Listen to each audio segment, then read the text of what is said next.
What's up, guys? Welcome into another stream. One of the big topics over the last few days has been about who the best midfielder in the Premier League is. And I guess we know the blueprint now. It's Rodri when we're having that discussion, and also when we're talking midfielders. I don't think we can include attacking midfielders in that conversation because they are, in my opinion, closer to being attackers than they are midfielders. If you're kind of having the likes of an Eze or Soboslai or players of this ilk in the conversation, then I think you're having a completely different conversation. I mean, you're talking midfielders, you're talking about the players that bring the balance to the team, that can control games without having to dominate in terms of goal scoring or assists. And in that conversation, you're really looking at two guys in the Premier League. It's Declan Rice and it's Moises Caicedo, and I guess Rodri is still involved in that, although we've yet to see him get back at full tilt for City yet, but we're seeing the flashes there. And if he is capable of getting back to 100% this season, then he will be right back in that conversation because he is that good. But I think a lot of people are turning the conversations to Caicedo and Rice, which I think is fair, especially for this year, and especially after basically not seeing Rodri for all of last year and City's early struggles this year and his early struggles to stay fit to begin this season. One guy I think is not in the conversation is Ryan Gravenberch. I know a lot of Liverpool fans were rejoicing last year, thinking, thank God we didn't get Moises Caicedo for all that money, and thank God we went and got Gravenberch instead. But as much as I like Gravenberch as a player, and as much as he's still a developing player, still a young guy, still developing into the ultimate player he's going to be, I just think he's good and solid at most things, but not really great at anything. Provides a bit of protection for the backline, doesn't provide the protection that they fully need. Solid going forward, but not elite. Good passer, but not great. So I think he's a guy who could ultimately get into the conversation, but for right now, he's just not at that level. When we're talking about the best of the best, it really is. It is Rice and Caicedo at this very moment, and for me, I think Caicedo might be the answer. You look at the two of them, and Rice has been pushed towards being more of this box-to-box type, where there is an extra bit of emphasis on his attacking returns and his ability to operate as a creator and an on-ball player. Whereas with Caicedo, more of his duty is off the ball, and he kind of sits in front of the back line. But then again, this year, he's also managed to add that goal touch. He's showing some growth in his game. And that's where he's kind of becoming a bit more like Rodri. He scored 3 goals already in the Premier League this year. That's more than his previous 2 seasons with Chelsea combined. The strike against Liverpool obviously was an unbelievable strike. Maybe just a drop in the ocean, but the one against Brentford was also a nice finish. And even the one against West Ham was a bit fortuitous, but it was a nice goal. And that's like what you have to do as a midfielder when it's not your job to really provide the goals and assists, but be able to arrive on the edge of the box, be consistent, striking the ball from deeper, and just be able to pop up with important goals. I think that's what we see some of the best midfielders do. It's not something you're ever going to believe in them doing. It's not something you want to rely on them doing, but just knowing that they have that extra bit in them, they can offer that little bit more, and in the right moment, they can step up when the team really needs it. And that's not to say that's not something that Declan Rice does, but it's something I've noticing Caicedo do and showing that growth in his game. And that's really impressed me early parts of this season. Obviously, last season as well, he was also immense. On the flip side, Rice is just such an enigmatic figure, and I still think he's capable of doing it all. He's just not asked to do that as much playing within this Arsenal team. He could still be considered the best defensive midfielder in the world, and also one of the best box-to-box midfielders in the world. He's capable of doing both. He is that good, and I don't think we should criticize him for his ability to do more. And I like Rice is arguably my favourite player in the Premier League. As a Manchester United fan, it makes me angry every day that he's doing this for Arsenal. and Manchester United never went and signed him when that position was set up for him. Manchester United were set up for Declan Rice to come in and dominate, and I know no other players have really been able to come into United and dominate, but I fully believe that if Manchester United had the balls to go out and sign Declan Rice from West Ham, that he would have thrived in that Manchester United team, and that they as a club would be in a better place now if they had gone and signed a guy like Declan Rice.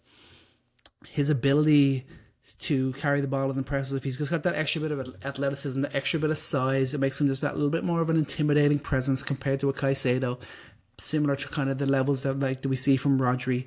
He just has that aura about him that kind of people will look at him and be just think twice about going into a tackle, or think twice about their ability to better him. And that's what makes him such a fantastic player, and one that can operate in different roles in the Arsenal midfield. But at the end of the day, I still think he's the guy that's the first name on the team sheet for Arsenal. He is the leader of that team. I know he is not the captain, but when I watch Arsenal, I fully believe that he is the guy that emanates the most like positivity and the most leadership from an on pitch standpoint. I think we see more of that. I know there's different types of leadership, but you really see it in Declan Rice, the old style ilk of a captain that I always look to. And I go back to a guy like Roy Keane, who just felt like was always going to be there, pushing every guy on, doing what it took to motivate guys to be their best and to go and get the wins in games. And that's what Declan Rice brings to Arsenal and brings to England. He is that enigmatic figure, and it's such an interesting conversation. Like, you're kind of just picking hairs when you're going, okay, is it Rice? Is it Caicedo? What are their differences? What different qualities do they have? And I think the major question comes down to me is balance. The greatest midfielders bring balance to their team. That's what we've seen from Rodri over the years of Manchester City. That's what they were missing last year. That balance that he brings. He's that guy that just, not only can he just sit in front of the back four, he's always the guy who gets a foot in when they need it. He's on the edge of the box when the other team pulls back across and they think they've got an opening chance. Rodri is there to intercept it. He's getting his toe in, he's getting tackle in. He provides that protection to the back four, which makes the back four seem better than they actually are. That's what Rodri's able to do, because he gets around the pitch and reads the game so well. And we see that as well from the classic Busquets at the base of that midfield for the legendary Barcelona teams of the late 2000s and early 2010s. He was a master at that. And those are the players that just make such a difference, and they are the guys that really allow teams to be elite. There's been no great teams without that high level of midfielder. I think we see it in every league, whether it was for a short time or a long time, and whether it was in a 4-4-2 or 4-3-3. There was, at the base of that midfield, there was always that reliable force, that balancing act. The great Chelsea teams of the 2000s, they had Essien. Then in the 2010s, they had Conte. Manchester United had Roy Keane. And then they had Michael Carrick. City have had Rodri. The Liverpool with Klopp, they had Fabinho. Like I mentioned, Barcelona with Sergio Busquets. Real Madrid with Casemiro. This is just such an important player, and it's a position that every team wants to fill. And I think if you're a Chelsea fan, you're going to be fighting the corner for Caicedo with all your heart, and you know that he's the guy who brings that balance to your team. And if you're an Arsenal fan, you're going to say, like, look what Declan Rice does. Look at the levels that he's scored goals at. Look at the levels that he's played at compared to Caicedo, and he's still improving as a player. And I think that's a fair argument too. I can't say I'm unbiased because I have such a fandom and such a belief in Declan Rice as a great player. But if we're ultimately talking about balance and who brings the most balance to their team and who maybe puts their team in the best position to win games when maybe they're missing a few players or things aren't really going their way, and I still believe that is Declan Rice. I still believe that if we're talking who the best midfielder in the league is, I think Rodri still has his argument there. Let's see if he can get back to full tilt and remind everyone of that. But if we're removing him from the conversation, I think it's got to be Declan Rice. Caicedo is still a growing player, and it's going to be interesting to see if he can keep this up for the year in terms of the goal scoring exploits. I'm not saying he needs to score double digit goals or anything crazy like that, but if he can continue to be consistent, popping up in the edge of the box, consistently finding the target when he takes shots from deep, just little things like that to show the growth that he's bringing that attacking side to his game as well. This conversation will be brought up again, but for right now, I know Rice is asked to do a different job, a bit more box to box, but at the end of the day, if any of you guys out there play fantasy football, we know that they brought in DEFCON, which is defensive contributions this year, and Declan Rice is putting up some similar numbers to what we've seen from Moises Caicedo. Caicedo probably just edges him in terms of that where it comes to clearances and blocks and tackles. But the fact that Rice is doing similar numbers while playing in a more advanced role and while being demanded more of as an on-ball player and creator, I think that just shows the level that he is at compared to everyone else in the Premier League. And unfortunately, there's just no competing with that. He can do it all. He is the traditional midfielder. He is the box-to-box midfielder. He can defend at an elite level. He can attack at an elite level. He has great athleticism. He has great size. You're never going to see him get bullied in a game. You're never going to see him not be able to keep up. So for me, as much as it pains me to agree with a guy like Jamie Carragher, Declan Rice, I think he is the best midfielder in the world. But keep your eye on Caicedo. Continue to watch his growth as on-ball contributor, as a goal scorer.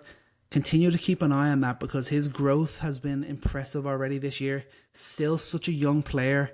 And one thing I do have to say to him, the shout out to him has been arguably the first true success story to come out of Brighton. Brighton have long been touted for their ability to find diamonds in the rough and sell them for big profits, whether that be with players or managers. But Caicedo's kind of the first one we've seen leave for a big fee and now is actually developed into a significantly better player and is actually turned into a guy where players are pundits and fans alike are having legitimate conversations about them being the best player at their position in the league. And that's like really impressive, and that's something that I think is important to note here. Because Brighton have sold off a lot of players, but none of them have really reached the levels of a Caicedo. Get away with Cucurella's maybe at a similar sort of level, but I honestly think I've seen him perform much better for Spain than I ever have for Chelsea. João Pedro, we'll see, but he was also a guy that they signed from Watford and have resold, so that doesn't really count as much. And then even like their managers, like Graham Potter, we've seen him struggle after leaving Brighton. De Zerbi's making a little bit of a splash at Marseille, but not gone on to do anything overly impressive just yet. So I think Caicedo being the first real true success story out of Brighton, that stands for something, and that's another reason why he is a guy to keep an eye on, not just because of his quality, but remember his age too. I know they paid a huge fee for him, and sometimes you forget how young he was when they made that move. This is a guy who's still developing into the player he might end up being, and the more stability I think there is around Chelsea, the better that he will become. So maybe we're having this conversation again at the end of the year, and maybe the conversation is just a little bit different, but I think for now you can't go against Rice. At the end of the day, if I was to start a football team tomorrow and I needed to sign a player, for me it would still be Declan Rice, and that's the biggest compliment that I'm able to give a midfielder. Midfield is always and has always been and will always be, in my opinion, the most important position on the football field. You have to have that perfect balance between your players. You have to have that ability to get around the pitch. You have to have that ability to create on the ball, carry the ball, and also score goals. And that's basically describing Declan Rice. Declan Rice was always a great player at West Ham. Now he's being recognised at the highest level. He's part of a great Arsenal team. He's going to be part of a great England team. And at the end of the day, looking at things right now, I don't see anyone in the world that I would rather have fighting my corner for my team than Declan Rice. And that's why he is the best Premier League midfielder there is. That's just my opinion, guys. Let me know in the comments. Did I leave anyone out? Is there anyone else who you think deserves to be in this conversation? You guys let me know in the comments. And remember, you like what you hear, and make sure you subscribe. Continue to try to build the community here. I want to have conversations with you guys. I just love talking ball, and I hope you do too.